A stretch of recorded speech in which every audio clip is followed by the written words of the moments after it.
توی این ویدیو چون قراره راجع به آینده گیمینگ صحبت کنیم، نه یک موضوع مشخص، یه سری جا قراره جامپ بخوره و امیدوارم سر این قضیه اذیت نشید. طبق معمول هر کدوم از این موضوع رو میتونستم جداگونه راجع بهشون صحبت کنم، اما راحت تر از اون چیزی که فکرشو میکردم، بیش از حد این موضوع رو میشد راحت به هم چسبوند و راجع به کلیت گیمینگ صحبت کرد. You will own nothing and you will be happy. از هم اول بگم، به خاطر کلمه آخرش هم که شده این جمله خطری میزنه، به خاطر اینکه کلا سیستم جوری که کار میکنه، تبلیغات، پروپاگاندا، نظام سرمایه‌داری، همه اینا کنار هم معمولا باعث میشن که نتیجه خوبی نشه گرفت از اینکه باید خوشحال باشی یا میتونی خوشحال باشی. و از طرفی شاید اصلا این حرفا رو شنیده باشی جای دیگه، ولی خب حالا جدای از اینکه چقدر جدی گرفتید یا نگرفتیدش، به خاطر اینکه مثلا لحنم تاثیر میذاره و اینکه چطور یک سری براتون تعریف میکنن، چون فاز ایلو یا مدگل توری که وای آینده چقدر تاریک و اینا نیست. یه سری اتفاقا افتاده، یه سری اتفاق قراره بیفته، یه سری بیزنس مدلایی که توی سینما بودن یا توی همین ویدیو گیم قبلا اتفاق افتادن و شکست خوردن، چطور ممکنه الان ریکاور شن. و توی این ویدیو دقیقاً راجع به همین موضوع قراره صحبت کنم. آینده گیمینگ یه ذره شاخه به شاخه است و راجع به چیزای ریز و درشتی باید صحبت کنم. آخرش هم این قضیه ایکس باکس و کنار کشیده شدنش میرسم. جلوتر گفتم میخواستم هر کدوم از اینا رو یه ویدیو کنم و کامل تر باشه، ولی دیدم چسبوندن همه اینا به هم یه ذره باحال‌تر. و بگم که آقا من نه تحلیل کنندم، نه منتقدم، نه بیزنسمنم، نه رسانه خبری که بخوام هر خبر رو پوشش بدم. اما چه برای گیمرهای ایرانی چه خارجی، چیزها دارن به مرور تغییر پیدا میکنن 100% و میتونن یه عده رو مورد آزار قرار بدن. از این طرف هم میتونه منفعت داشته باشه، چه به عنوان یه یوزر، چه به عنوان یه کریئتور، چه به عنوان یه بیزنسمن. و خب بد نیستش که اینا رو بدونیم، حداقل من و شما به عنوان یه یوزر. میدونید مثلا ترکیب کلاد گیمینگ، سرویس های اشتراکی، جابجا شدن مفهوم مالکیت یا انحصار طلبی و کنسول وارز و این حرفا. بحث کنسول وارز شد، بگم بر من احمقانه است این قضیه کلا و همیشه بود از بچگی. و منتالیتی من اینه که اگه قراره پیکنیک با سیخ و تریاش مدل اسقر 2500 بخرم، ولی یه مینی گیم یا گیم خوب هرچی داره و خوبه، میرم سراغش. دوست داشتم یکم راجع به این قضیه صحبت کنم، بگم حسن از آینده این اینداستری چیه و چقدر ازش حالا بدم میاد یا خوشم میاد، که واقعا هیچ اهمیتی نداره من بدم بیاد یا خوشم بیاد این اتفاق قرار بیفته. ولی خب به نسبت بحثا که خوندم، یه عده فقط اون مثبت‌ها در نظر میگیرن، یه عده فقط اون منفیه. گفتم خب منم بیام 4 تا چیزو در نظر بگیرم دیگه، در نظر بگیریم. جلوتر راجع به این گیم پس و اتمام کنسول وارز و شکست ایکس باکس اینا صحبت میکنم، اما باید یکم مقدمه چینی کنم. اگه بخوام از سرویس های اشتراکی و لایو سرویس گیم شروع کنم، این همچین چیز جدیدی هم نیست. میدونستید اولین باری که این اینداستری سعی میکنه سرویس های اشتراکی رو بیاره برمیگرده به زمان آتاری 2600 و ماتل تو 1980 و تو 1990 نینتندو و سگا هم سعی کردن این کارو انجام بدن با سگا چنل که یه دانگل تور میزنید به تلویزیونتون، یاد نمیدونم چی میشد، یه مبلغ ماهیانه پرداخت میکردید و به چند تا بازی دسترسی داشتید که هر ماه عوض میشدن. و برای نینتندو هم تلویو بود اسمش اگه اشتباه نکنم. اینا رو اسمشون رو میگم که اگه خواستید راجبشون سرچ کنید، چون چیزی که مد نظرم بود برای این ویدیو من باید به خیلی چیزا رفرنس میزدم و به موضوع مختلف اشاره میکردم و اگه میخواستم کاملشون کنم خراب میکردم. ترجیح این بود که اسم یک سری چیزا رو بیارم. اگه دوست داشتید خودتون میتونید بیشتر راجبش سرچ کنید یا یه مقاله کوتاه هم خوندید.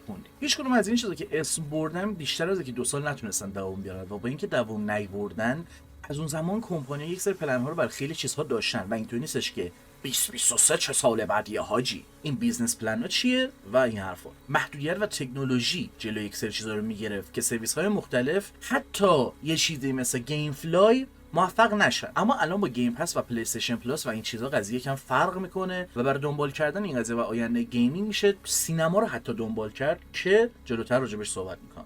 فعلا حالا یه لحظه بذارید جامپ بزنم رو اکونومی که آینده، مخصوصا که مجبورم راجع به چند چیز همزمان صحبت کنم و احتمالا هندل کردن این قضیه برام سخت باشه، نتونستم اونقدر خوب در بیارم و پیسینگش رو بچینم. مخصوصا که جلوتر سعی کردم به یه چیزی اشاره کنم، بعد بپرم روی یه چیز دیگه، بعد به اون چیزی که اشاره کرده بودم دوباره اشاره کنم که مثلا یه حرکتی زده باشم و سخت. یه چیزی هست به اسم گرید ریست. در مرحله اول از همون چیزی که میگم دوست داشتید راجعش سرچ کنید، ولی خلاصه اینطوری میتونم بهتون بگم که شما نه تنها در دنیای دیجیتال بلکه در ببخشید فیزیکال رلم هم قرار نیست مالک هیچ چیزی باشید و قرار همه چی اشتراکی باشه و قرار هم خوشحال باشید از این موضوع. شما از گیم گرفته تا اجاق گاز خونتون و همه چی اشتراک ماهیانه میدید و مالکیتی رو اینا ندارید. جدای از اینکه این مسئله خودش یه فرصت جداگانه و چند تا متخصص میطلبه که راجبش صحبت کنن و بعدم هم نمیاد آدمش رو پیدا کردم بعدم پادکستش کنم، سر این چیزا همه چیزو هول میدم به سمت ویدیو گیم. پس حالا نسبت به چیزی که بهش اشاره کردم جامپ بزنیم دوباره رو گیم. تو عرصه دیجیتال شما هیچ وقت قرار نبوده مالک چیزی باشید و این قضیه فقط به چند سال اخیر هم برنمیگرده متاسفانه.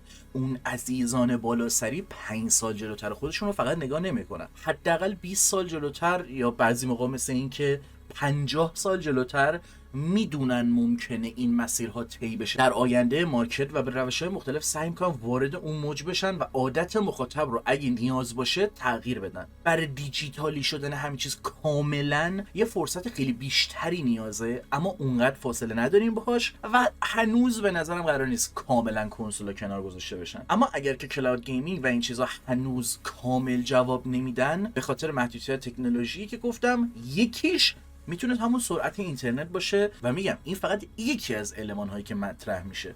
و در کنار کلاود گیمینگ تو سرویس دادن، گیم پس هم چیز جدیدی نیست. همین فرم از سبک کاری رو قبلا هم به بهونه مختلف میشد تو خارجی که بیا مغازه من $15 بده ماهیانه و 6 گیم اجاره کن، یا اگه خواستی $5 بده و یه گیم رو به مدت یه ماه اجاره کن. همون بیزنس پلن تو فرم گیم یا دیجیتالی عملی شده. خب الان ما کجا قراره بنویسیم؟ یعنی چی؟ اصلا این حرفا چطور به هم مرتبط میشن؟ میدونم نیاز به توضیح بیشتری هست تو هر بخش، اما فرصت بدید بهم. باید تکلیف یک سری چیزا رو تیکه تیکه مشخص کنم. بذارید پس یه جامپ دیگه بزنم. جدای از بیزنس و پول چند تا سوال مطرح کنم و اونا رو جواب و اینم اضافه کنم. سوالی که مطرح میکنم میتونه خیلی سطحی باشه، میتونه خیلی پیچیده‌تر بشه نگاه کرد و جوابش حتما اون چیزی که من میگم نیست. الان چرا ما نباید مالک چیزی که میخریم باشیم و چه نفعی برای کمپانی‌ها داره دیجیتالی شدن همه چی؟ جوابش به این راحتی که بگم من 100% درکش میکنم نیست، اما یکی از چیزایی که میخوام به اون سمت هلش بدم کنترل کامل داشتن روی محتوا و حذفش در صورت نیاز توسط صاحبانشه. چیزی که در حالت معمول اگه همگی دیسک داشته باشن شدنی نیست هم باز چرت و پرته، ولی خب به اونجا هم میرسیم. این کنترل فقط محدود به حذف میشه؟ باز هم نه. شما معمولا وقتی یک محصول رو به صورت فیزیکی داشتید هر کاری دلتون می‌خواست میتونستید باش بکنید، اما حالا که دیجیتالیه، بن هست، دیارم هست و هزار تا کوفت و زهرمار این شکلی، بیاید راجع به یه چیز به نظر ساده یا احمقانه صحبت کنم اما شاید بزرگ. تا حالا به کامیونیتی مادینگ تو گیم دقت کردید؟ اگه توجه نکردید چه کاری از پسشون برمیاد که حتما یه سرچ بکنید. ولی 2-3 تا آدم به تنهایی میتونن یه گیم رو زیر سوال ببرن یا تجربهشو بهتر کنن، چه ایندی باشه چه یه چیزی مثل استارفیلد. اما جدا از کامیتی، ماد کردن گیم باعث خیلی چیزا بشه. اصلا ماد کردن چیه؟ چیت یا ترینر؟ فرض کنیم شما دیویل میکر 5 بازی میکنی، $60 پول دادی و حالا میخوای تانت 4 تا کاراکتر رو باز کنی.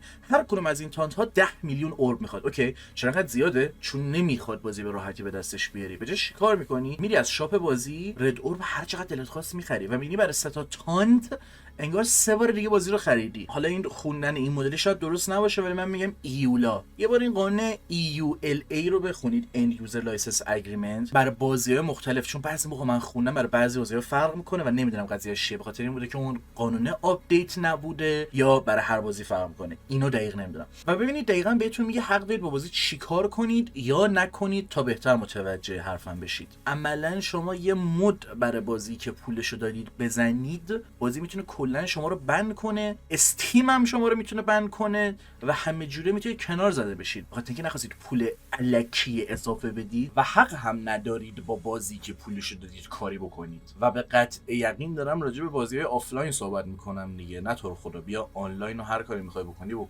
و اوکی، مایکرو ترانزکشن رو توی گیم‌ها میتونن کمک کنن یه بستر ایجاد بشه اگر یک وال یا هر کسی که میخواد بیشتر از $1000 برای اون گیم خرج کنه بتونه این کارو بکنه. بیشترین چیزی که مشکل داره تو ویدیو گیم ها اون فاز گمبلینگ است و یک سری کانتنت هایی که توی بیس گیم باید بهتون بدن پشت چیزها قفل میشه. و توی همین دیویل میکر 5 هم حداقلش اینه شما با بازی کردن میتونید اون ردور برای فارم کنید، صرفا باید گرایند کنید. ولی یه چیزی مثل یاکوزا اینو خیلی بد مثلا انجام میده.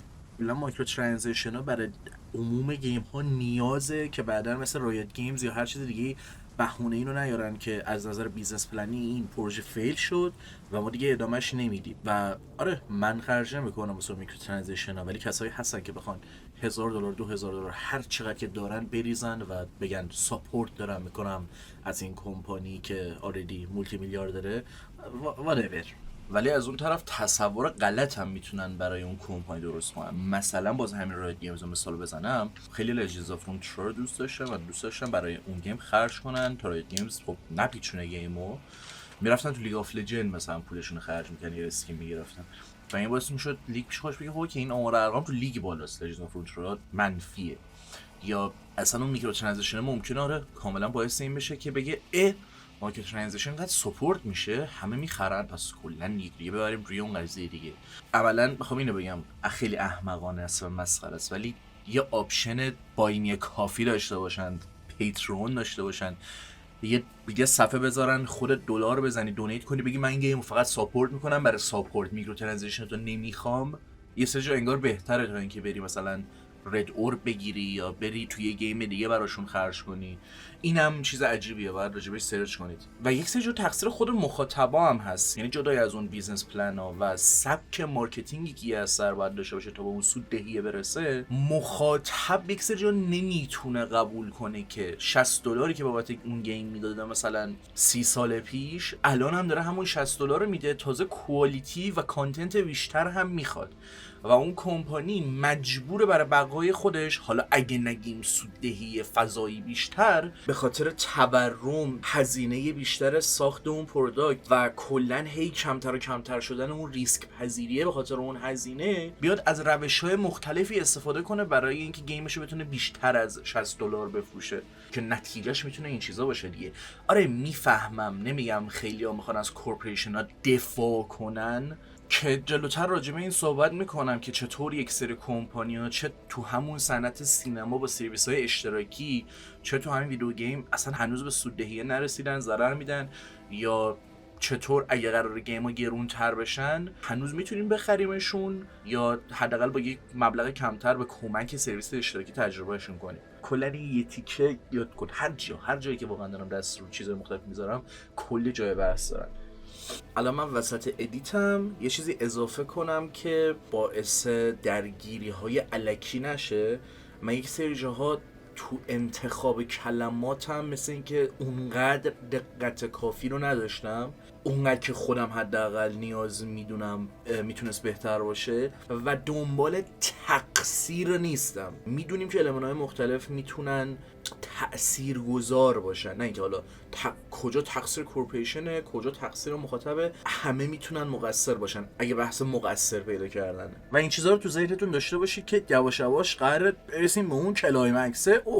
البته چیزای مثبت هم بهش میرسیم ولی جلوتر. اگه دنیا به سمت کلاود گیمینگ میره چرا هنوز به کنسول نیاز داریم و تو پلن‌های آینده شرکت‌ها که لیک شدن نگاه می‌کنیم هنوز کنسول‌ها هستن؟ میشه به استدیا نگاه کرد و جواب این سوالم داد. زمان خیلی بیشتری میخواد تا همه چیز رو همه جا دسترس پذیرتر کرد. چرا این قضیه تو ویدیو گیم نسبت به یک سری مدیای دیگه اینقدر متفاوت داره اتفاق میفته و یا اینقدر داره طول میکشه؟ سیستم ویدیو گیم متفاوته و کنسول وارز و یک سری چیز دیگه موجب شده که این هی عقب‌تر بیفته.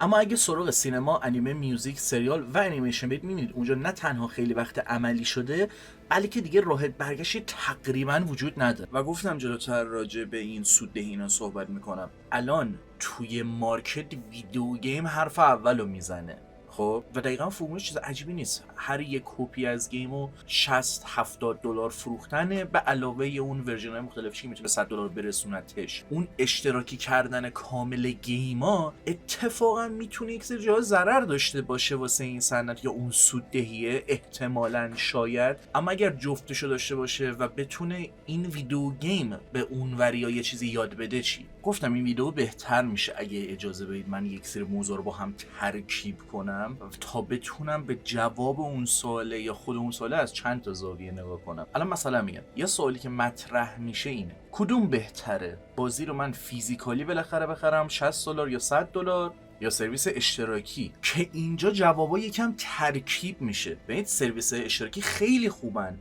من بالاخره فرصت اینو دارم که با $15 هر گیمی که میخوام بازی کنم بدون اینکه پول کاملش بدم و بگم وای پول چه آشغالی دادم، نمیتونم ریفاندش کنم، نه ریفاند کنم به اندازه کافی پول بهم برمیگردونن، حتی اگه بر فرض اینکه دیسک خریده باشم، و تازه میتونم اشتراک اون سرویس رو موقعی بخرم که بگم اوکی من این $15 ماهیانه رو میدم، فلان گیمو میخوام برم، مطمئنم میخوام برم، کنارش اون چیزی که تو ذهنم بوده رو امتحان میکنم. عالیه، چرا که نه.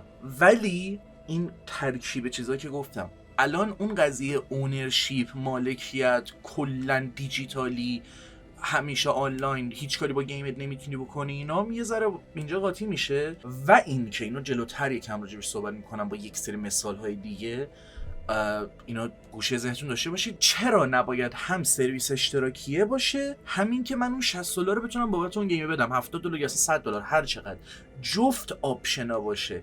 این که تو یه آپشنو کلا از من بگیری این یکی رو بدی، هر چقدر هم هزینه کمتر باشه دلیلی بر نیست که حتما واسم بهتره یا حتی واسه خودشون. و دوباره یه چیز دیگه که به این جواب میشه اضافه کرد، اوکی اون سرویس اشتراکیه اوکی که من کنترلی روی اون محتوایی که دارم مثلا رنت میکنم، قرض میگیرم نداشته باشم، ولی چرا نباید بتونم اون $60 $100 هر چقدری که بابت اون گیم میدم و اونرشیپ داشته باشم روش. ببین الان میبینید چقدر واقعا میتونه شاخه به شاخه باشه، نه اینکه من دارم مثل همیشه پیچیدش میکنم. یا حتی میشه برد سمت این قضیه که آقا اگه من دارم $60 $100 میدم، اونرشیپ گیم به جهنم، کانتنتی که واجبه از گیمو کامل بده، نمیتونی تو ماشین رو با من بفروشی ایربگش رو بگی سابسکریپشنه. یعنی چی؟ که جلوتر به این اشاره میکنم متوجه این مثالم میشید. یا حتی جلوتر بحث اینو میکنم که آقا من $60 پول گیم تو دادم، هر چقدر پول گیم تو دادم، کانتنت ترید نکن، اونو از من نگیر، بذار نگهش دارم حداقل به هزار تا بهونه مختلف. میگم اینا رو ته ذهنتون داشته باشید، جلوتر راجع به همه اینا صحبت میکنم. نمیدونم چرا یهو زد به کلم به همین اینجا اشاره کنم، قرار نبود چیز کنم، ولی وای. یه سوال دیگه که مطرح میشه اینه، حالا ما چیکار میتونیم بکنیم؟ میتونیم تاثیرگذار باشیم؟ آره قطعاً که میتونید. با چین، کره یا ایران درگیر نیستید، کافی اون پروداکت رو نخرید یا سلاتون رو اونقدر بلند کنید که اینا بخوان یه کاری انجام ندن. کلا تو صنعت‌های دیگه هم دیده شده که اون کمپانی سعی کرده به اون خط قرمز نزدیک شه، اون خط قرمز رد کنه، مخاطب صداش در اومده، اینا یه قدم برگشتن عقب. و اینجا هم میتونه همونطوری باشه، ولی خب فکر نمی‌کنم، به خاطر اینکه عموم مخاطبای گیم یا کلا هر مدیوم معمولاً کژوالن، منم یک مخاطب کژوالم، و اصلا عموم صنعت نه فقط ویدیو گیم دنبال کژوال آدینسن. و اون آگاه سازی تو به زور بزنی که بفهمونی آقا مثلا این چرا بده، تو چرا نباید از این گیم خوشت بیاد، چرا نباید اینو بپذیری، اینا یارو میاد بهت میگه که این حرفو شنیدم، یعنی به خودم مثلا گفتن پول دارم پول میدم، رفتم کار کردم، وقت ندارم الان با پولم این کارو میکنم، به تو ربطی نداره. مثلا فرض کنیم حالا اگه در فقط یک زاویه میکرو ترانزکشن رو بخوای صحبت کنی، طرف اینو بهت میگه و اون صنعت هم با تو کاری نداره، که اون کسی که بهش پول میده یا آره میگه رو کار داره. مثلا همین ریمیک، حالا توی بگو ریمیک نساز، خودت میگی نساز، بعد باز میری میخری، خب هیچی دیگه. هنوزم صداتون در بیاد میتونید تاثیرگذار باشید. آقا شما داری پول میدید، یعنی تو باید بتونی یه سری جانا رو کنترل کنی و خب that's dumb man. و اینم بگم من طرفدار این قضیه نیستم، یعنی با این ویدیو نمیخوام بگم که من حمایت میکنم از این کارهایی که ایکس باکس قراره بکنه. ایکس باکس همیشه یک سری جاها جوری بوده که فقط به اون سرویس اهمیت میده، فقط فروش اون، و انگار به گیم اهمیت نمیده. و حالا جدا از ایکس باکس یا هر چیزی که هست، من جزو اون کسایی هم که میگم من پول دادم بابت این اثر، اشتراکی نیست، $60 پول دادم، هر کاری میخوام باهاش میکنم. دوست دارم ترینر بزنم، دوست دارم مود بزنم، دوست دارم سورس کداشو چک کنم، اگه نرم افزاره میخوام خودم مادش کنم، اگه گیمه میخوام مادش کنم، هر کاری میخوام بکنم گیم من بابتش پول دادم و هر جور دلم بخواد بازی میکنم. که خب همچین چیزی متاسفانه قرار نیست اتفاق بیفته دیگه. این چیز سطحیه، نمیخواستم راجبش صحبت کنم که آقا مثلا سرویس اشتراکی از این نظر میتونه سود داشته باشه که تو یه گیم طولانی مثلا 3 ماه اشتراک میگیری، بعدن هوس میکنی دوباره 3 ماه دیگه میگیری، اون هیچی، اون به کنار، به نسبت اینکه دیتا نیست از اینکه، یعنی مثلا کمپانی نمیان دیتا بدن که بگن آقا ما 5 میلیون یوزر داریم، 6 میلیون از اینا اینجوریان که یه بار اشتراک گرفتن، حالا اون فری سابسکریپشن هر چیه، از اون موقع بعد همینطوری دارن هر ماه اشتراک میگیرن ولی هیچی استفاده نمیکنن. به نسبت این دیتا نمیدن که بیام حالا اینو به عنوان یه فکت بگم که واقعا این تاثیر میذاره، اصلا المان مهمیه یا نه، به نسبتی که سیستم کارت بانکی اون اصلا چطور کار میکنه، یا این سابسکریپشن ها چقدر واقعا میتونه سوددهی و جابجا کنه. و از الان بگم این سوال اگه یه مقدار رندوم به نظر میان به خاطر این فرم ویدیو درست کردن منه که نشستم 20 تا ویدیو دیدم، 50 تا توییت خوندم، بعد دیدم سوال ملت چیه و اینطوری بودم که اوکی بد نیست اینم بگم. الان یعنی من تو استیم هر چی گیم خریدم مالکش نیستم؟ نه.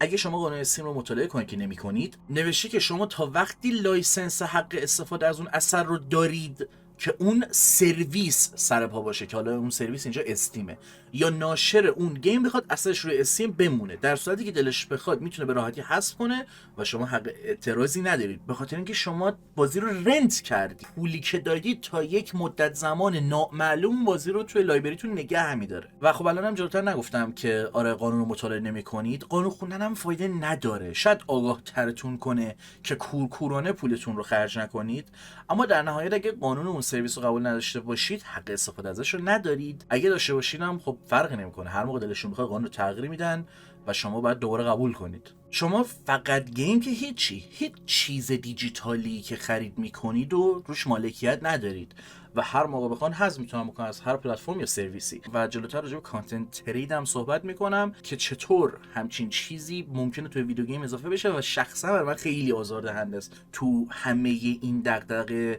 سرویس های اشتراکی. یه چیز پرانتز هم این وسط باز کنم، اخبار یونیتی رو پیگیر شدید دیگه؟ میدونید میخواستن چی کار کنن یا خود ادوبی سرویسشون چطوری کار میکنه؟ یا مثلا اگه سابسکریپشنتون رو کنسل کنید بابت کنسل باید جریمه بدید؟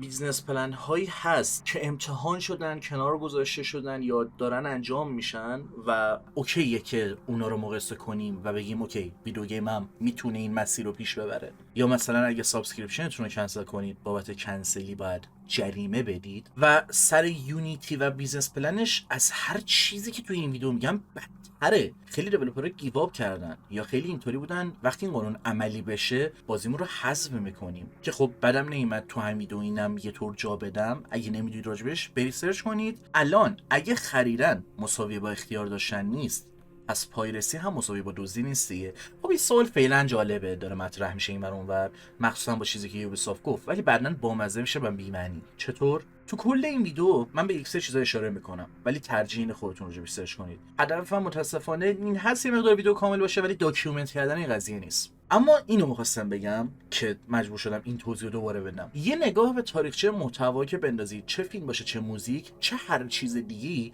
روش‌های مختلف رو پیدا می‌کنید که چطور سعی کردن کمپانی‌ها جلوگیری کنن از پایرسی محتوا توسط مخاطب. حالا هر چی میایم جلوتر دیجیتالی شدنه به این قضیه هم کمک می‌کنه. ما کمپانی‌ها می‌بینیم که سال‌هاست هدف اینو دارن که گیم‌ها رو بیشتر از 60 دلار کنن، اما بنا به دلایل مختلفی نمیتونن. اول اجازه میدن مخاطب غرق مصرف اون پروداکت بشه، یک یوزر کافی رو داشته باشه، بعد روش‌های مختلفی که اجازه پایرسی میده رو جلوشو میگیرن. پایرسی میدونم خوندم منم میتونه منفعت داشته باشه برای آثار، اما اگه قراره پول بیشتری به جیب بزنن با جلوگیری از اکثر چیزا، مطمئن باشید که قطعا این کارو میکنن.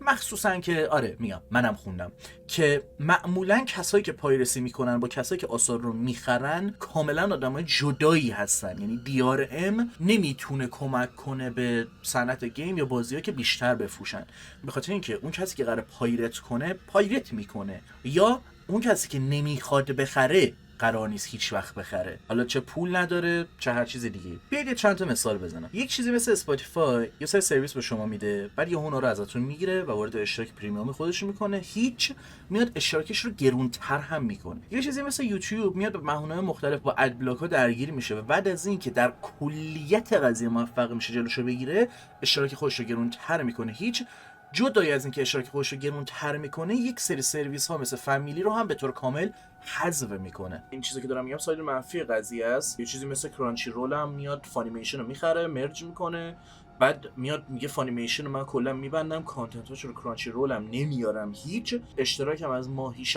یا همچین چیزی هم میشه، اصلا $100 میخوای بخونه میخوای نه. و یه چیزی مثل ویدیو گیم هم اول دیارم رو معرفی میکنه، دنوو رو معرفی میکنه، بعد که باز هم در کلیت قضیه جلوی پایرسی رو میگیره، قیمت گیماشو به راحتی $70 میکنه. اینا رو دارم میگم که بگم فرموله مشخصه. من خودم استیم یوزرم، یه به نظرم آدم باحالیه و استیم پلتفرمی که یوزر رو همون اول قرار میده، ولی تا کی قراره اینطوری بمونه؟ تا کی قراره همون فرمول تکراری رو مثلا پیش ببره که من به مخاطبم حال میدم به اندازه کافی که جذب شد یهو دهنشو سرویس میکنم؟ و چرا هی میگم در کلیت جلوی این قضیه رو میگیرن؟ به خاطر اینه که اینا بخوان یا نخوان کامل نمیتونن فعلا جلوی پایرسی رو بگیرن، به خاطر وجود بسترهایی مثل تورنت یا چیزای این شکل که هنوز میشه محتوای پایرسی رو پیدا کرد. اما نکته مهم اینه عموم مخاطبا وقتی میبینن 10 تا اد بلاکی که میزنن کار نمیکنه و اون 5 6 تا روش دم دستی یا چیزی که به ذهنشون میرسه جوابشون نمیده، یا دیگه اون محتوا رو مصرف نمیکنن یا تسلیم میشن به اشتراک یا تبلیغ ها. و وقتی اون بستر و فضایی که برای پیدا کردن محتوای پایرت هم هست اونقدر سیف نیست و یک سری کمپانی‌ها به ان محتوای خودشون رو به صورت ویروس اونجا قرار میدن، دیگه هر کسی درگیر این چیزا نمیشه و خب شل میکنه. حالا چه برسه اینکه اصلا کلا پایرت نشه. و از اون طرف $70 هم کافی نیست برای اینا. وقتی یه چیزی لیک میشه از طرف سونی که اینا هدف فعلیشون اینه که به یک شکلی بازیاشون رو تیکه تیکه کنن تا بتونن قیمت رو بالای $100 برسونن، نمیدونم چطور یه سری محتوا سورپرایز میشن و انگار سونی و پلی استیشن فقط اون حرومزاده اون پشت پردن. به خاطر اینکه یه نگاه به اینا بندازیم، گیمی که از اول قرار باشه شما محتوای کاملش رو بگیرید بیشتر از 80 تا $100 براتون هزینه میکنه. اولش به بهونه کاسمتیک و یک سری چیزای ریز بود، الان اینطوریه که 3 روز بازی رو زودتر تحویل بگیر، فلان کانتنت اکسکلوسیو رو بگیر، اگه پیش خرید کنی یا انقدر پول بدی.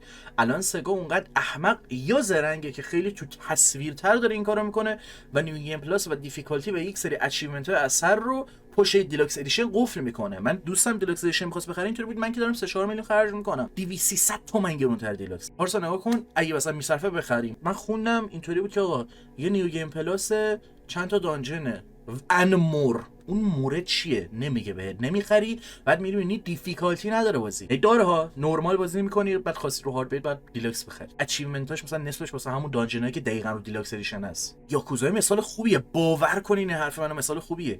یه چیزی مثل سیمز 4 برای تمام کردن بیشتر از $1000 باید خرج کنید. دیابلو یا کلی گیم‌های موبایل، اوه خدا میگم تمام زورم دارم میزنم توی این شاخه ها، خودم هم گول نخورم مثلا الان و زیاد راجبشون صحبت نکنم. یه سوال دیگه، دیسکایی که داشتم چی؟ اون چیزایی که از قبل داشتم چی؟ چه بلایی سر اونا میاد؟ هیچی، شما باید بالاخره یه جور تسلیم شید. به خاطر اینکه به اینترنت وصلید، به خاطر اینکه نیاز دارید جدای از سخت افزار، شما نیاز به ارتقای نرم افزارتون دارید. برید ویندوز رو در نظر بگیریم. اگه هیچ کامپتیبیلیتی مودی نباشه، شما دیسکتون هم بی‌ارزشه و باید برید نرم افزار یا سخت افزاری رو تهیه کنید که اون رو اجرا کنه. پس دیفالت حذف میشه، به خاطر اینکه نه تنها ساپورت نمیکنن، میان 1000 تا تروجان و همه چی هم میندازن روش. چون شما باید برید رو ویندوز 12، به خصوص که جای نگرانی نداره که ایکس باکس کلا دیسک گذاشته کنار. بابا میدونی که سال هاست دیسکا، مخصوصا ایکس باکس اونطور که من کلا میدونم، همشون لایسنس شما، دیتا روشون ندارن. مطمئن نیستم ولی یه سریاشون مطمئنم دیتا ندارن و اینطوریه که در هر صورت داشته باشن هم فرقی نمیکنه. باید به اینترنت وصل باشید تا بتونید اثر رو تجربه کنید. توی این قضیه اشتراک و اینا، اینم می‌خواستم جا بدم. به عنوان یه ایرانی ما چیکار کنیم این وسط که اینا از تنبلی، چون ویدیو شورتش درست کردم همونو میذارم اینجا. تو 2 تا شورت قبلی راجع به یک سری چیزا صحبت کردم، من که کلا خرید چیزا به چه سمتی میره و مصرف کردن به چه شکلی میشه. اما یه نکته‌ای که از چند روزم بحثش پیش اومده بود به خاطر پرنس اف پرشیا، بعد نیست که بهشون اشاره کنم، بعدش با آگاهی از این موضوع دوباره هر کاری خواستید بکنید. دوستان، ایران تحریمه و ما حق استفاده از هیچ پلتفرمی رو نداریم. کشورهای امثال ما از تک تک سرویس‌هایی که استفاده می‌کنن باید بن بشن به خاطر دلایل سیاسی و قانونی. مالک چیزی نیست، از چیزی حمایت نمی‌کنه و غیر قانونی به محتوایی که مصرف می‌کنیم داریم پول میدیم. در 99% پلتفرم‌ها و همچنین محتواها، چه گیم چه میوزیک، میتونید هم چیزی رو شاهدش باشید، خودتون ورزش سرچ کنید. حالا با این حال، با ریسک این که دنیا نظام سرمایه‌داری، مصرف‌گرایی یا هر گوهی که هست چه سمتی داره میره و همین ایرانی بودن ما هم بهش اضافه میشه، همه اینا رو در نظر بگیرید. باز اگه دوست داشتید چیزی بخرید، واقعا کسی مرتبط نیست. من شرایط زندگی خودم فقر رو هم باید بهش اضافه کنم که باز هر از گاهی بتونم گیم میخرم، اما از این ریسک آگاه هم که استیم هر لحظه دلش بخواد میتونه مجزا گیم های من رو حذف کنه یا کلا اکانتم رو ببنده. که به مرور من میتونم بالاخره برم سراغ این سوالهای بعدی که مطرح میشه توی این فرم رقابت سرویس محور کلاود گیمی و کنسول وارز. اینا چی میشن که باید جواب بدم عزیزان؟ کنسول وارز یه چیز بچگان است. خب کمک های خیلی زیادی کرده به صنعت گیم که جلوتر راجبش صحبت میکنم، به خاطر اینکه اونایی که میگن کلا کنسول وارز هیچ جور فایده نداشتن قبول ندارم. رقابت چیز اوکیه خیلی وقته، یا میشه گفت دیگه تقریبا دوران کنسول وارز به اتمام رسیده. در نهایت چیزی که اون پشت مهمه اعداد و ارقام بالاترن که اگه از بین بردن کنسول وارز بتونه موجب این قضیه بشه، مطمئن باشید خیلی راحت یک شبه این قضیه کامل به کنار گذاشته میشه. حالا هر چقدر هم که میخواد پلی استیشن اصرار کنه روی این که آقا تو رو خدا نذارید اینا مثلا انحصاری کنن سراغ کلاود گیمینگ برن، چون میخواد که کنسولش بیشتر دووم بیاره. کاری به این ندارم که کی طرفدار کی نیست. پلی استیشن تا حالا شکست نخورده و اگه نسخه 3 اونقدر گرون نبود بازم هیچ وقت ایکس باکس موفق نمیشد یا میشدش کاری ندارم. هرچند الان که دارم فکر میکنم این جمله احمقانه است، چون میگم کاری ندارم و جلوتر تاریخچه کنسول وارز رو میگم. آرش مهم اینه الان تنها چیزی که برای مایکروسافت ارجحیت داره گیم پسه. همین الانش هم چندین سال همینه. مهم نیست شما ایکس باکس میخری یا نمیخری. اگه کامپیوتر داری و پلی استیشن هم مهم نیست، مهم اینه گیم پس میخری یا نمیخری. کامپیوتر رو که داری. احتمالاً دیدید که تو چند سال اخیر اصلا بین مخاطبات خودشون انگار توجه نکردن درگیری سرویس محور خیلی بیشتره که کدوم بهتره، پلی استیشن پلاس بهتره یا گیم پس. داداش چرا رو استیم گیم میخری وقتی گیم پس هست؟ یا اگه گیم پس این ماه گیم رو داده، پلی استیشن پلاس چی میده؟ این ماهو گیم پس برد و به روش مختلف هم این گیم پس داره خب طعم زورش میزنه که همونطور که مخاطبا یه مدتی عادت کردن به گیم خریدن از استیم، الان عادت کنن به استفاده از گیم پس رو هر پلتفرمی که دارن. مثلا راجع به این عادت گیم رو عوض شدنه، خب شما پلور رو در نظر بگیر. هر دیتایی که ملت نگاه میکنن اصلا جدیدن عادت کردن گیم رو. تو یک سری سوشال میدیا مشخص نگاه کنید، معمولا اون پلیر بیس رو فقط اون استیم دیتا بیس رو میذارن. انقدر توی این چند سال مخاطبا عادت کردن به استیم و اونو یه دیتابیس مثلا مشخص میدونن، در صورتی که خب همون پلور رو تو گیم پس هم میتونی بگیری و همونجا تو گیم پس هم جزو اون پر دانلود ترین هاست، ولی ملت بازم اون استیمو بیشتر چیز میکنن. خب این تغییر عادت ها اتفاق بیفته و طول میکشه دیگه و قرار نیست و نباید هم پلی استیشن اینطوری بشینه هیچ کاری نکن. از خودشون مستقیما شنیدیم که گیم های خیلی بیشتر قراره به پی سی بیان و کلا انحصاری قراره فرم متفاوتی رو پیدا کنه. احتمالاً ایکس باکس برای نسل بعد هم کنسول خواهد داشت، میگم اینو چند بار گفتم و بازم جلوتر میگم، اما انتشار گیم ها احتمالاً مثل همین اخیر خواهند بود که پول اضافه میدی 3 روز زودتر دسترسی پیدا میکنی. اینجا هم پول اضافه تر میدید برای تجربه زود هنگام روی پلتفرم مورد علاقتون، یا اینکه میرید کنسول دستگاه اون سرویس مد نظرتون رو میخرید تا بتونید اونجا اول تجربه کنید، یا با یه هزینه کمتر در اون مدت زمانی که انحصار زمانی داره یا هر چیزی که بهتون ارائه میده و بعدن هر بلای سر گیم اومد. همچین چیزی رو همین الانش هم داریم میبینیم با یوبیسافت پلاس، ای ای، اپل گیم اگه اشتباه نکنم، مطمئن نیستم، که میان میگن اوکی این گیمی که مثلا فلان جا هست و من رو سرویس خودم میارم به جاش ماهی $5 بهت میدم، یا این گیم خودم رو پلتفرم خودم نگه میدارم میام میگم رو سرویس تو $60 اینجا اومدی حالا بهت آوانس میدم. یعنی بچه‌ها الان اون رقابت دیگه اون شکلی نیست. به جای انحصار طلبی توی کنسول وارز و رقابت سر این چیزا میشه سر انحصار طلبی سرویسی و ارائه دادن اشتراک بهتر به مخاطب برای جذبش. و یک سری چیزا رو ابجکتیولی نمیگم، مطمئن نیستم، ولی میتونن اون پلتفرما دیگه هیچ اهمیتی نداشته باشن به کمک کلاود گیمینگ که دیگه وارد اون عرصه که میشیم. قدرت سخت افزارتون هم دیگه میتونه مهم نباشه که حالا اون سرورها رو باید قوی تر کنن، خودشون باید سخت افزار بهتری داشته باشن. دقیقاً نمیدونم چه جوری کار میکنه. تنها چیزی که مطرح باشه این باشه که سراغ کدوم سرویس میرید و شما اتمپت های شرکت ها سر همین کلاود گیمینگ رو ببینید، همه چی کاملا مشخصه. حالا بحث این شد، بیاید یه جامپ بزنم روی یه چیز دیگه، دوباره برمیگردیم بریم یه برنامه دیگه. چی دارم میگم؟ بریم مثلا از همین فیلم ها بزنم بگیرید قضیه چیه و ممکنه چه اتفاقی بیفته که میگم این یه تیکشو مثلا من دوست ندارم. خیلی اتفاقای متفاوتی میتونه بیفته که مثبت باشه یا منفی، یک سری جاهاش نه.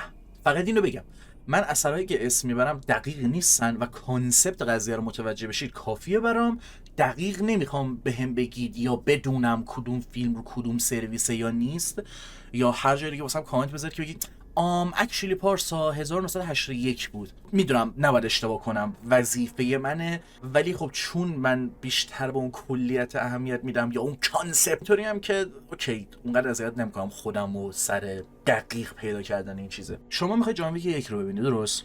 میبینی رو 2 تا سرویس هست، یکیش نتفلیکس یکیش هولو. نتفلیکس دیل بهتری بهت میده، پس اشتراک اون رو میگیری و جان ویک رو نگاه میکنی. حالا فیلم خوشت اومد و میخوای نسخه 2 رو ببینی، 2 رو ویکسه، 3 رو پیکاک، و بعد میگه اوکی اشکال نداره اینا رو هم اشتراکشون میگیرم و تجربه از یک اثر که صرفاً سری داره رو کامل میکنم. یهو 5 سال میگذره 4 میاد، حالا تو میخوای از اول 1 تا 3 رو ببینی. در همون مرحله اول میبینی 4 روی سرویس دیگه است، هیچ. یکم سرچ میزنی اینی جان ویک 1 رو پیدا نمی‌کنی، حذف شده رو هر 2 تا سرویسی که بود. جان ویک 2 و 3 هم رو همون سرویسا که بودن نیستن. چرا؟ به بهونه انحصار طلبی زمانی، مونوپولی، رقابت و هزار تا کوفت زهرمار این شکلی و سیاست کانتنت ترید کردن بین کمپانی‌های مختلف یا اون سرویس دهنده‌ها، نسخه 2 رفته رو دیزنی پلاس، نسخه 3 رفته رو اچ بی او مکس. و خب حالا جان ویک رو دیدید، اگه خواستید یه فیلم دیگه ببینید چی؟ حالا باید برید رو آمازون، همین تصویر رو نگاه کنید ببینید برای تجربه انیمه پوکمون باید چیکار کنید. حالا فرض کنید بین این سرویس ها بخواید جابجا هم بشید. برای سیزن 1 و 23 و 25 و چند تا مووی رو نتفلیکسید. برای سیزن 2 بیگینینگ، سیزن 10 13 14 16 20 22، بعد سیزن 17 تا 19، سیزن 20 22 14 16 6 9 10 12. چی؟ چرا یکیش یه بخشش رو یوتیوب؟ این قضیه میتونه برای ویدیو گیم ها اتفاق نیفته و کاملا رد بشین چیزی که دارم میگم، ولی خب نگران کننده ترین بخشش برای من این چیزه، فقط اشتراک گیم پس نیست.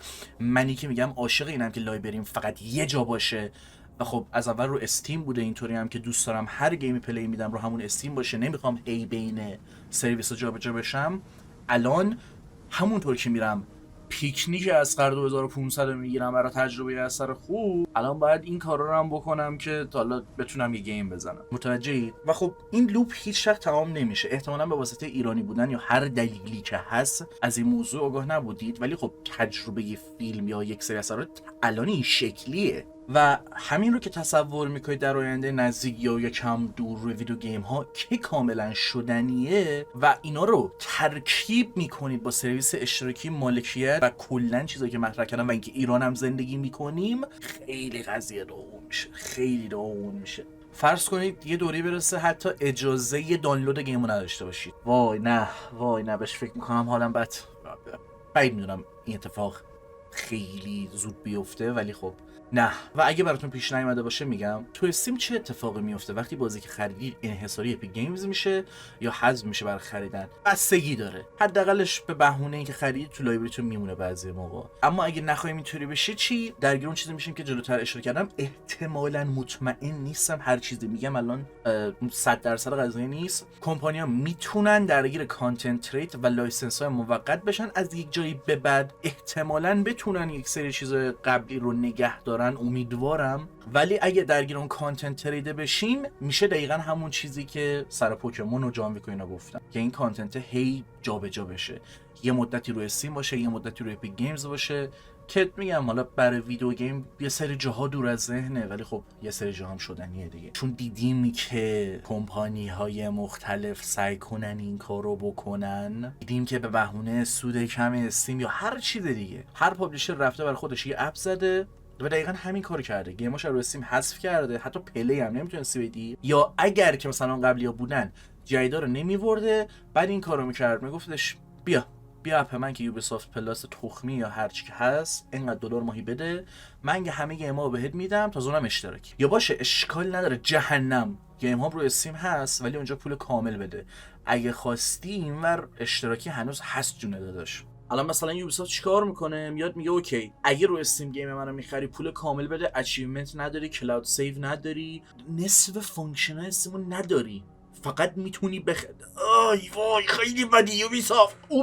و اینکه یوبیسافت میاد وسط گیمش یهو تبلیغ میکنه از بقیه گیما، منو رو بازی میکنی یا بازی پاز میشه تبلیغ میاد، احمقانه است این حرفا. ولی واقعا چیز عجیبی نیست و اینش بده، به خاطر اینکه سرویس مدل های سابسکریپشن محور رو که نگاه کنی جدای از گیم، معمولا به بهونه‌های مختلف دنبال پول بیشتر هم هستن، چه یه چیز رو تیکه تیکه کردن، چه اینکه مثل آمازون بگن یا ماهی $3 بیشتر میدی یا پرایم هم باشی باز تبلیغ میگیری، یا یه چیزی مثل بنز که میاد ماشین رو میفروشه هیچ، برای یک سری قابلیتاش باید اشتراک ماهیانه بدید یا تبلیغ نکنید، یا هزار تا چیز مشابه که تو همین گیم هم کم کم دارن میان و بر همین اتفاقا عجیب یا جدید نیستن تقریبا. شاید توی اون فرمی که ما ویدیو گیم تجربه کردیم مثلا یوبیسافت اولین کسی باشه که این کارو میکنه و جدید باشه، ولی خب شما یه نگاه به اعداد بندازید میبینید بیشترین سوددهی برای موبایل گیمینگه و خب دلیلی هم که داره مشخصه و بیشتر و بیشتر میخوان به اون شکل باشه و اونجا اون استراکچر شکل گرفته، حالا آوردنش توی پی سی گیمینگ و اینجور چیزا میتونه یه مقدار جدید باشه، یا یه سری پلن‌های دیگه مثلا ای که اصلا خود ای با تمام مسخره بازیش اصلا جای بحث داره، خودش میتونه یه ویدیو کامل بشه که دیوس اصلا چطوری میان میگه چیزی که یعنی آقا نمیدونم شاید واقعا هزینه بره، کسال هم داره در میاد، شما $60 پول دادی بابت گیمه، بابت اون $60 هم که شده و خرج که کردی باید دیتا تو حداقل نگه دارن دیگه، مگه چی یه سیو 4 تا آمار و ارقام دیگه، چقدر مگه میخواد جا بگیره؟ این اصلا نمیتونم بپذیرم که اون دیتا نگه داشتن هزینه میخواد. میان سیستم این اکتیویتی رو اضافه میکنن، چه ای چه یوبیسافت، و اینطوریه چه $60 خرج کردی چه $5000 یهو اکانتتون میپره. و آره پاک شدن دیتا به بهونه این اکتیویتی چیز جدیدی نیست، ولی آخه این مدلی، البته من میگم فرض کنید همچین چیزایی واقعا اتفاق افتاده، مگر نه مثال نمیزنم، تو ردیت میتونید راجعش سرچ کنید و برای خیلی وقت پیش بود یا یه سال پیش بود چون گذر زمان دستم نیست واقعا نمیدونم، و آخرش ای بهتون میگه شرمنده داشت هرچی خریدی دوباره بخر. اپیک گیمز هم به نحو دیگه ای داره این کارو میکنه، حالا اگه حتما اشتراکی نباشه، میگه بیا من انحصاری رو سرویس خودم دارم اثرها رو، بیا پولش اینجا کامل بده، من به جای چند تا گیم فری بهت میدم، یا انحصاری زمانی خودم یه سری گیم‌ها رو نگه میدارم، یا حرکت‌های مختلف دیگه ای که اپیک گیمز هم دیگه جوری این وسط جا میدادم که بهش اشاره کنم که بگم حتما همه اینا دقیقاً قرار نیست یه استراتژی جزئی رو دنبال کنن، ولی خب به هر نحوی یه هدف بیشتر ندارم و بالا بردن اون رقم سود است که یک سری چیزا جواب نیست. اپیک گیمز هم میتونه کنسول خودشو بزنه، ولی میاد اون انحصاری نگه داشتن محتوا به اون صورت کلاسیک رو کنار میذاره و توی پلتفرم روی سرویس دیگه داره به تو یه محتوا انحصاری رو میده. همچین اتفاقی عملا افتاده دیگه نمیتونم بگم 5 سال دیگه میفته، همین الان جلو چشته. اپیک گیمز برای استیم یه نگاه بداز. پس حالا برمیگردم سر چیزی که بابتش ویدیو رو از اول شروع کرده بودم و برای چندمین بار تأکید میکنم که به نظر من هیچ کسی مطمئن نیست قراره چه اتفاقی بیفته و سرنوشت ایکس باکس چیه، و احتمالاً اگه ایکس باکس کنسولش رو نسل اخیر خوب میفروخت و هم آی پی او بهتر و پرفروشتری داشت، هم باز به این سرنوشت دوچار میشد. فقط حرفم اینه دیرتر به سمت این اشتراکی یا کلاود گیمینگ میرفت. کلا هر حرکتی که داره میزنه تبدیل به یه باخت داره میشه، پس رقابتش تو کلاود گیمینگ و برتری داشتنش اونجا خیلی میتونه بهتر باشه تا تبدیل شدن به سرنوشتی مثل سگا، چون سگا هم فرست پارتی بود، سگا هم کنسول موفق خودش جنسیس رو داشت و یهو تا مرز برشکسته شدن رفت، الان یه کمپانی ترد پارتی که بر بقیه گیم میسازه و داستان اونم مثلا بامزه است، بخاطر اینکه الان تو ذهنم رفت یاکوزا و میخواستم اونو مثال بزنم. هیچ ربطی به چیزایی که دارم میگم نداره، ولی خودم تو داستان خودم بعضی موقع غرق میشم که اون روند ریکاور کردن سگا چه شکلی بود و چطور ریسک کرد که مثلا یاکوزا رو بسازن، یه گیم 18 سال به بالا، و مثلا سگا هیچ جور نمیخواست این قضیه قبول کنه، ولی خب تو شرایطی بود که فروش اون گیم میتونست بهش کمک کنه. و آره کلا جالبه، ولی بعدن فقط اینجا اشاره کرده باشم، اشاره دیگه. آره خدایا، ایکس باکس به نسبت اینکه مایکروسافت پوششه براش جوکه انجام یک سری چیزها و اینکه چقدر ضرر میکنه. اصلا اینکه هل بلید رو پلی استیشن قرار بیاد دلیلی بر باخت ایکس باکس که میترسن فروش نداشته باشه نیست. اتفاقا مخاطب پلی استیشن میتونه جذب کنه، به خصوص که هل بلید اول رو پلی استیشن اومده بود. یا چطور میتونه یه سری استراتژی مثل نینتندو داشته باشه که بازیاشو بعدن رو نینتندو سویچ بده یک سری چیزای این شکلی که اینو میخوام بگم، فیل اسپنسر میان جلو تصویر میگه ما شکست خوردیم این رقابتو میپذیریم، اما الان پلن هایی داریم که عملی نشه تا اینقدر سال دیگه گیمو کلا میذاریم کنار صنعت گیم. قطعا اون پلن فقط و فقط خرید اکتیویژن و انحصار کردنشون برای کنسول خودشون نیست. میتونه این باشه که بازی کال آف در انحصار سرویس گیم پس باشه نه کنسول، و چون گیم پس رو همه جا میشه استفاده کرد شما میتونید پلی استیشن داشته باشید و کال آف هم برید، پس این قضیه حل میشه. مخصوصا که خود فیل اسپنسر تو مصاحبهش میگه که گیم خوب داشتن، آی پی خوب داشتن کمکی نمیکنه که ما این کنسول وار رو برنده بشیم یا بتونیم کامبک بزنیم. اون واسه ما سوددهیه نمیشه و احتمالاً تنها چیزی که بابتش بخواید برید ایکس باکس بخرید یا کانتنت اورجیناله یا اینکه چطور و چقدر با تاخیر منتشر میشه رو سرویس‌های دیگه، یا حالا اون پلنایی که درگیر جزئیاتشون نمیخوام بشم چون 1000 تا کار میتونن بکنن و من نمیتونم همشون رو حدس بزنم. و تو پرانتز سریع اضافه کنم اگه تا الان جو گرفته تو یک سری جا مثل من، هر چیزی که من میگم فک نیست، صرفاً قرار دادن یک سری پازل کنار همه که ممکن از بیخ مشکل داشته باشه و هم چیزی اتفاق نیفته و بر همین جهت میگم ایکس باکس احتمالاً قرار نیست به سرنوشت سگا دچار بشه و فقط یه کمپانی بشه که ترد پارتی گیم میسازه. حداقل فوکسش رو سریعتر از همه روی اون سرویسی شدن میتونه بذاره، به خصوص با بودجه گنده مایکروسافتی که پشتشه. و البته امیدوارم پلن هرچکس گند نزنه، چون فرض کنید مشکل مدیریتی داره، یهو تصمیم میگیره 70 میلیارد هم خرج کنه، همه چی خیلی لب مرزی و خطریه و از الان هر چقدر عذاب گیرید فایده نداره، تموم شده از یک سری چیزا. و نمیگم حالا ولی همه باید وارد این عرصه و بیزنس پلن بشن، حتی نینتندو. اما راجع به این قضیه نینتندو صحبت دارم، اسمش آوردم، حالا صبر کن. مگه اینکه نینتندو بتونه چیز دیگه رو ثابت کنه و با انحصار نگه داشتن کل محتواش و سوددهی روی کنسول یه حرکت دیگه بزنه. و خب این پرونده تقریبا یک سری جاها مشخصه، نیازی نیست بریم از منطقه 50 یک سری چیزا رو پیدا کنیم. اما بیایید جامپ بزنیم رو بحثایی که یکم جلوتر داشتم و الان خیلی وقت کنار گذاشتمشون، چون میخوام یه سری چیزا رو بگم بعد سراغ اون تاریخچه بریم و تموم شه. ببینید چیزایی که من تا الان گفتم چیز عجیب غریبی نبوده، پس تا الان اینو میخوام تکلیفش رو مشخص کنم. صرفا یه سری بیزنس مدل از جاهای دیگه تاثیرگذاریشون رو میشه اینجا توی این صنعت ویدیو گیم دید. مثلا ساید بعدش چی میتونه باشه، چی هست. مثلا میگم نصب مالور رو سیستما سر همون دیجیتالی شدنه. خب الان شما اینو نمیتونی کنترل کنی، پروداکت خوبه میخوای مصرف کنی، کپکام میاد میگه باشه یه دی آر ام انیگما میریزم رو سیستمت، دیتا ماینت میکنم به هزار روش مختلف. بعد پرسونا 3 که برای سگا باشه میاد میگه دی آر ام رو موزیک و آرت بوکش هم میندازم جدای از خود گیم، و هزار تا حرکت میزنن که بتونه به این موضوع کمک کنه که خب الان که فکر میکنم آره این قضیه سرویسی شدن، اشتراکی، چه بدونم کلا دیجیتالی شدن، کنسول کنار گذاشتن، میتونه واقعا منفعت‌های بیشتر از یک سری چیزا که جلوتر مطرح کردم داشته باشه. و چون میخوام ویدیو رو کم کم جمع جور کنم بره، امیدوارم اگه کاملا بی‌خبر بودی از این قضایا این ویدیو گیج‌ترتون نکرده باشه.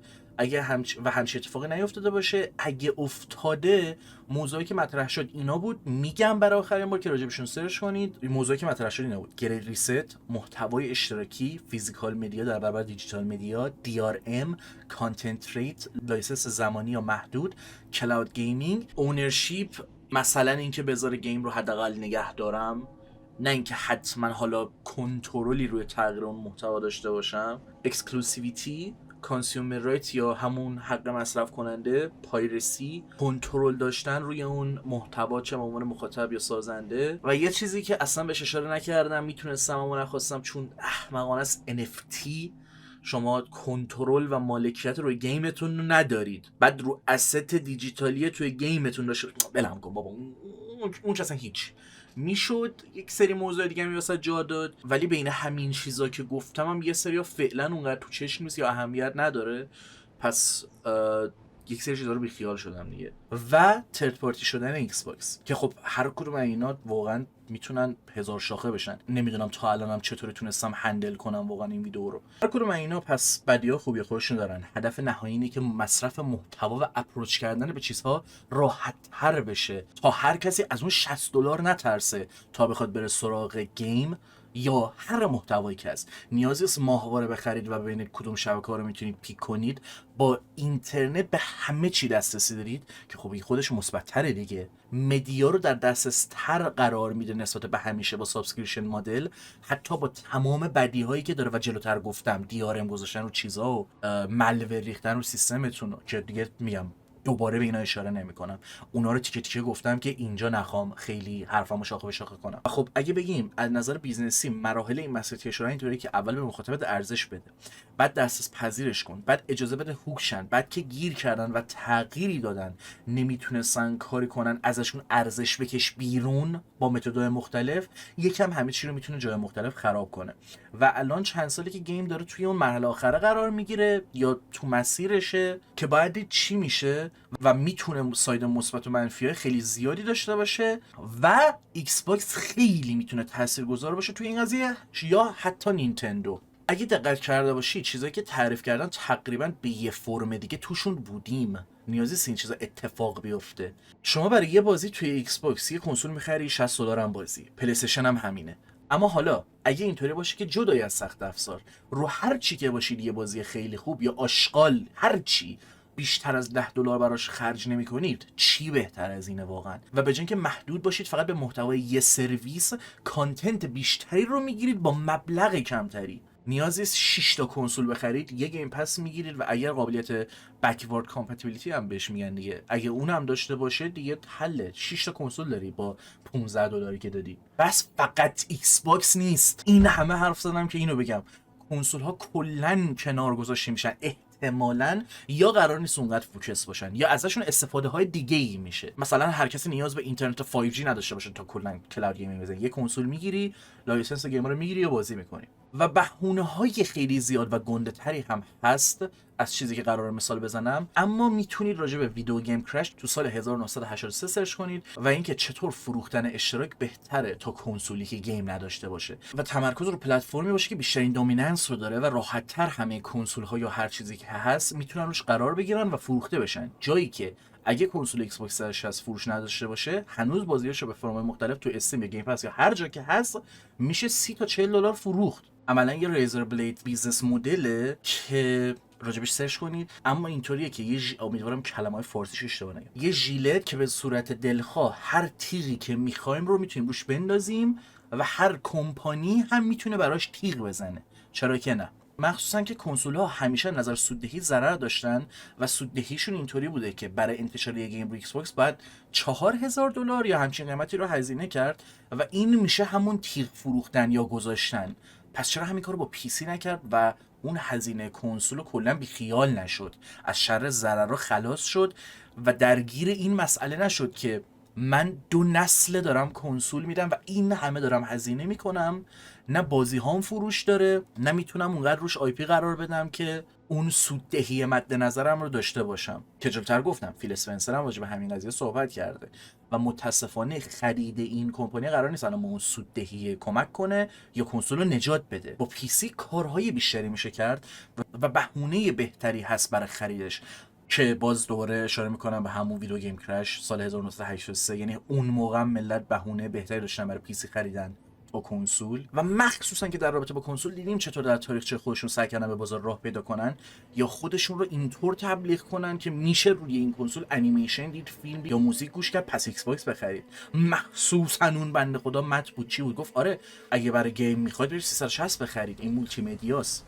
فامیلی کانتنت، اینطوریه اونطوریه، که اونو دیفالت باختن، PS4 برد. اگه بحث کنسول وارز بکنیم مخصوصا با نینتندو و وضعیت بعدی که سر ویو توش قرار داشت و پلی استیشنی که با انحصاریا داشت میترکون و اون زمان هم آره رقابت فرق میکرد و فاصله داشت با چیزایی که گفتم، اما دقت کنید به کجا قرار برسید. و نینتندو چطوری تونست کامبک بزنه؟ گفتش اوکی بی خیال کنسول وارز به جهنم، من که کلا دارم به سونی میبازم، میام کنسولای هندهلدیو میدم که از اول توش رقیب نداشتم، سعی میکنم بازیام خاص باشن و به خیال کنسول میشم. و نینتندو توی اون دستگاه هندهلد کلا برنده میشه، کنسول نداره نینتندو، که بعد این همه سال با موفقیت وحشتناک نینتندو میبینیم که چطور استیم میاد دستگاه هندهلد خودش رو میده، پلی استیشن دوباره میخواد برگرده توی این دستگاه هندهلد ساختنه و تازه اینطوریه وای نینتندو چه حرکتی زد. اصلا فروشا رو مقایسه کنید یه چیز فضایی نینتندو. و یادتونه جلوتر گفتم به نینتندو اشاره میکنم میتونه تنها کمپانی باشه که وارد این بازیه نشه، چون دقیقاً یکی از نجات دهنده‌های صنعت گیم همین نینتندو بود تو سال 1985 با کنسول و بازیایی که ارائه داد. پس تو سال 1985 1983 ویدیو گیم کرش داشتیم، درست؟ 1985 نینتندو یه کنسول میده. و چرا نجات دهنده صنعت گیم؟ قبلا اینطور بود که به نسبت اینکه بازی مثل الان نشون نده بود چقدر میتونه سودده باشه، معمولا بیزنس‌های مختلفی بودن که میومدن هزینه زیادی هم بعضا میکردن، اما بعد شکست کلا اون صنعت رو کنار میذاشتن یا بیخیالش میشدن. در این رابطه میشه حتی مسکات ها رو مثال زد که چطور مسکات های خودشون رو میبردن تو ویدیو گیم و به نسبت اینکه فیل میشدن کلا از اون صنعت فاصله میگرفتن. یعنی چه از خود اون گیمه میشه مثال زد، چه تا خود کنسوله و اینکه بخوای گیم بسازی. که اگه راجع به مسکات ها این نفر دیگه خواستی سرچ بزنید، برید سراغ ویدیو کس کرمیتار، اونو بهتون پیشنهاد میکنم که ادیتش هم دیگه کار خودم دوستم بوده. اما خب پوینت کلی حرفم مشخصه که چطور شکست یا موفق شدن یک چیز موجب میشد رقیب‌ها حذف یا اضافه بشن، مثل سگا جنسیس و سونی در همون بازه، یعنی بین 1985 تا 1990 اینا. و باید دید کدوم از اینا لج در میارن یا چیز متفاوتی رو امتحان میکنن که به قیمت سنگینی میتونه تمام بشه یا خیلی هم سود داشته باشه. برای این لج بازی در آوردن هم بازی میتونید راجع به درگیری کراس پلتفرم سرچ کنید که چقدر احمقانه بود و پلی استیشن چقدر اصرار داشت، اذیت داشت میکرد خودش و داشت از یه بیزنس عقب میافتاد. و اینا رو گفتم که بگم جمع کرده باشم که آقا بیخیال کنسول وارز بشید. ایکس باکس با کنار رفتن یا کنار گذاشتن کنسولش باعث 100% برد پلی استیشن نمیشه. اتفاقا با تمام چیزایی که کنار هم قرار دادم میتونم اگه بخوام بحث کنسول وارزی بکنم یا حالا شرکت وارز چی دارم میگم، به نسبت اینکه الان رقابت جای دیگه‌ایه، همونطور که در اون بازه تو زمانهای قبل رقابت سر کنسول ها یا اثرها یا هر چیز دیگه‌ای بوده، الان سر سرویس هاست. و نه اینکه اثرها مهم نیستن و فقط دیگه مهم نیست آی پی جدید داشته باشه یا نداشته باشه، حرفم این نیست، فقط اون سرویس مهمه. you get the point. و حتی همین که میاد ایکس باکس میاد قبول میکنه ما کنسول وارز رو باختیم، نشون دهنده چیز دیگه‌ایه. هیچ کس تو تاریخ این درگیری باخت خودش رو قبول نکرده، صرفا کشیده کنار. اینجا اینطوری ولش کن، واسه مهم نیست دیگه اون کنسوله. و این حتما دلیلی برای بی احترامی به یوزرهای خودش نمیشه.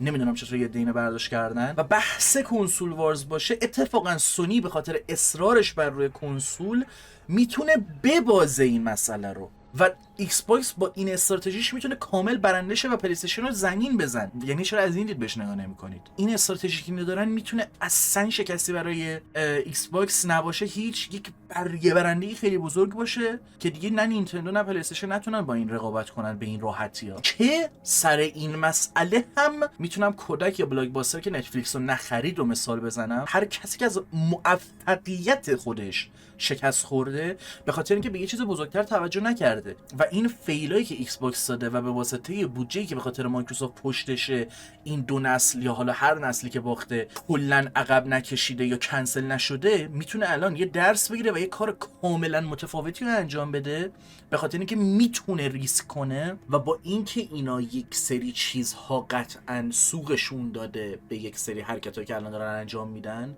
ولی الان به خاطر اونا نیستش که به نظرم هلبلی 2 رو اینا رو پلی استیشن 5 قرار بیاد. حالا اگه بیاد و هلبلی 2 همینطوری موفق میشه اگه رو استیم و پی سی بمونه و اتفاقا مخاطب پلی استیشن هم میاره اینور که بهش اشاره کردم. و آره اصلا درگیری این بازی‌ها نشیم. اون موفقیت پلی استیشن رو نداره که ریسک پذیریشو کم کنه و به یه چیز بزرگتر برسه. و هولی شت، آره آینده گیمینگ یه سری جاها جذابه، چه اتفاقی میتونه بیفته یا نیفته، چه تصمیمی هر کدوم از این کمپانی‌ها میگیرن میتونه یه رقابتی رو ایجاد کنه، یک نفر دیگر رو وارد بازی کنه یا حذف کنه. و در کل ساید منفی و مثبت با هم یک سری جاها هست. ما حتی در نظر گرفتن جغرافی و سیاست یک سری کشور رو هم اضافه کنیم، اینکه مثلا تو چین یه سری قطعات وارد نمیشد یا پلی استیشن 2 تو یه سری کشورها فروخته نمیشدن به خاطر اینکه ارتش جلوشون رو گرفته بود، یا اینکه پاکستان پی سی بیشترین پلتفرم محبوبه و جمعیت همه اینا رو میشه در نظر گرفت، یا اینکه ژاپن چطوری اپروچ میکنه به این صنعت گیمینگ،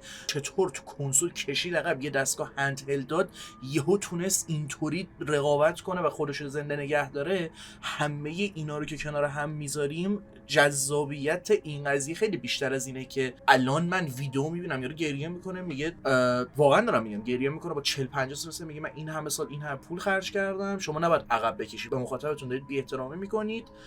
و همین یعنی ها و کلا جدای از این رقابت توی اون بحث سیاست کمپانی‌ها با گیمرها و مصرف کننده ها باید سختگیری کنن، مگر نه تو پاچشون میره تو مسائل مختلفی که مطرح کردم. و نمیدونم چی بگم، اگه در کل بخوام بگم بین گذشته حال، من حال انتخاب میکنم. خیلی همه چی راحت تره و کمتر هم هزینه برای اتفاقا و حتی به پیشرفت این صنعت هم کمک میکنه. همین گیم پس رو در نظر بگیرید و قرار گرفتن گیم های ایندی کنار بقیه اون آپشن ها یه بخشی از این که چقدر این چیزا مثبت یا منفی باشه، آره با اینکه به خودمون برمیگرده، اما اون کارهایی که اونا دارن میکنن هم میتونه خب تاثیرگذار باشه و همه چیز رو خیلی جذاب تر کنه. برای من فعلا این اتفاقی که داره میفته چیز ترسناکی نیست. اینطوری نیستم که ایکس باکس از داینگ، اتفاقا پلی استیشن اون کسیه که یهو ممکنه بمیره بیفته عقب و همه چی عوض شه. و از اون طرف دوست دارم ببینم نینتندو چی کار میکنه. به نظرم واجب و جالب اومد این ویدیو رو درست کنم و تمام این چیزا که گفتم اگه بخوام بگم وای آینده رو پیش بینی کردم اون مدلی بخوام بگم، احتمالاً 2028 تکلیف همه این چیزا کامل یه جا مشخص بشه و فکر نمی‌کنم یه سری چیزا حالا کنار گذاشته بشن، اما این تمرکزا دارن جابجا میشن و دوست دارم ببینم چقدر این صنعت ویدیو گیم رو محدود میکنه یا رقابتی و جذابترش میکنه و محتوای بهتری رو بهش ارائه میده. امیدوارم ویدیو کاملی بوده باشه، یعنی ویدیو رو دیده باشید و بگید ای نه بابا ای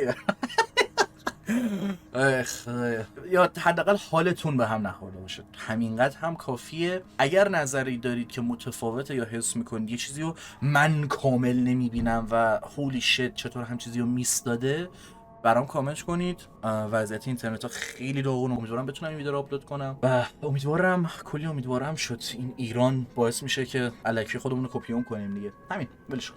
شب و روزگار خوش.